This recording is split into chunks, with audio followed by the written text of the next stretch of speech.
अक्सर लोगों को लगता है कि स्टॉक मार्केट में पैसा बनाना ये न सिर्फ बड़े और अमीर लोगों का ही खेल है। लेकिन आज एक ऐसी कहानी पर नजर डालेंगे जो इस सोच को पूरी तरह से बदल सकती है। ये कहानी है एक बिल्कुल आम इंसान की, जिसने सिर्फ 5,000 रुपए से शुरुआत की और अपनी पूरी किस्मत ही बदल दी। तो यहीं से एक बहुत बड़ा सवाल उठता है जो हर नए इन्वेस्टर के मन में आता है। क्या स्टॉक मार्केट सच में एक जुआ है, किस्मत का खेल है, या फिर ये ज्ञान और सही स्ट्रैटेजी से जुड़ा एक मौका है, एक अवसर? इस कहानी में कहीं ना कहीं इसका जवाब छिपा है। तो मिलिए राकेश से, एक मिडिल क्लास नौकरी करने वाला इंसान।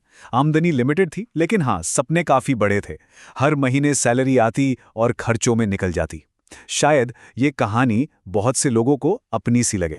तो हुआ ये कि एक दिन राकेश ने भी कहीं से सुन लिया कि भाई स्टॉक मार्केट में तो बहुत पैसा बनता है, और बस इसी सपने के साथ बिना ज्यादा कुछ सोचे समझे अपनी पहली इन्वेस्टमेंट कर दी, सिर्फ 5,000 रुपए की। उम्मीद थी कि ये रकम फटाफट बड़ी हो जाएगी। लेकिन हुआ इसका ठीक उल्टा। सिर्फ एक महीने के अंदर अंदर उसके 5,000 रुपए घटकर 3,200 रुपए रह गए। सोचिए जरा, घबराहट, डर, फ्रस्ट्रेशन, सब एक साथ। और सच कहूं तो यही वो मोड़ है जहां ज्यादातर लोग हार मानकर बाहर हो जाते हैं। राकेश के मन में भी सबसे पहला ख्याल यही आया। उसे लगा, यार ये अपने बस की बात नहीं है, मैंने बहुत बड़ी गलती कर दी।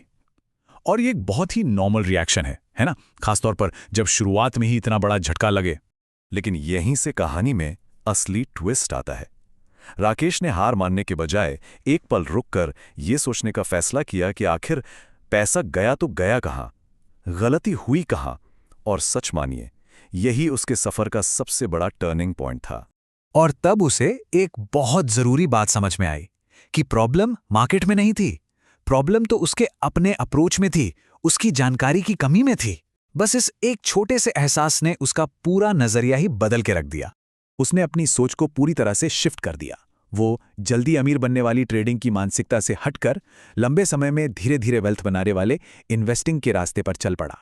ये सिर्फ स्ट्रैटेजी का बदलाव नहीं था, ये पूरी सोच का बदलाव था। तो फिर उसने किया क्या? सबसे पहले तो सीखना शुरू किया, किताबें पढ़ी, वीडियोस देखें, फिर अनुशासन बनाया, एसआईपी के जरिए हर महीने थोड़ा थोड़ा निवेश करना शुरू किया। और हाँ, सबसे जरूरी चीज, धैर्य रखना सीखा कि ये एक लंबी रेस है, क्योंकि सफलता एक सफर है, कोई लॉटरी का टिकट नहीं। तो अब शुरू होता है राकेश के सफर का वो हिस्सा जहां धैर्य और समय ने मिलकर वो कमाल किया जिसकी किसी ने उम्मीद नहीं की थी। ये वो पार्ट है जहां असली जादू होता है। पर एक मिनट, ये जादू रातों रात नहीं हुआ। शुरुआती 2 साल तक उसे कोई बड़ा रिटर्न नहीं मिला। ऐसे में अपने प्रोसेस पर भरोसा रखना और मैदान में टिके रहना ही सबसे मुश्किल काम होता है। और फिर देखिए क्या हुआ। पहले 2 साल धीमी ग्रोथ के बाद तीसरे साल से कंपाउंडिंग का असर दिखना शुरू हुआ। वो 5,000 की इन्वेस्टमेंट पहले 50,000 बनी, फिर 2 लाख, और देखते ही देखते कुछ ही सालों में 10 लाख से भी ज्यादा हो गई। सोचिए, वही 5,000। तो राकेश के इस पूरे सफर से क्या सीखने को मिलता है? इसका असली सार, इसका निचोड़ क्या है? चलिए इसे बिल्कुल आसान शब्दों में समझते हैं। देखिए, इन्वेस्टमेंट में सबसे बड़ी गलती होती है जल्दी से अमीर बनने की चाहत, और सबसे बड़ी ताकत वो 3 चीजों से मिलकर बनती है: धैर्य यानी पेशेंस, ज्ञान यानी नॉलेज, और अनुशासन यानी डिसिप्लिन। जब ये तीनों चीजें एक साथ आ जाती हैं, तभी असली दौलत बनती है। एक बात हमेशा याद रखनी चाहिए, शॉर्ट टर्म में बाजार ऊपर नीचे होता रहेगा, वो उसका नेचर है।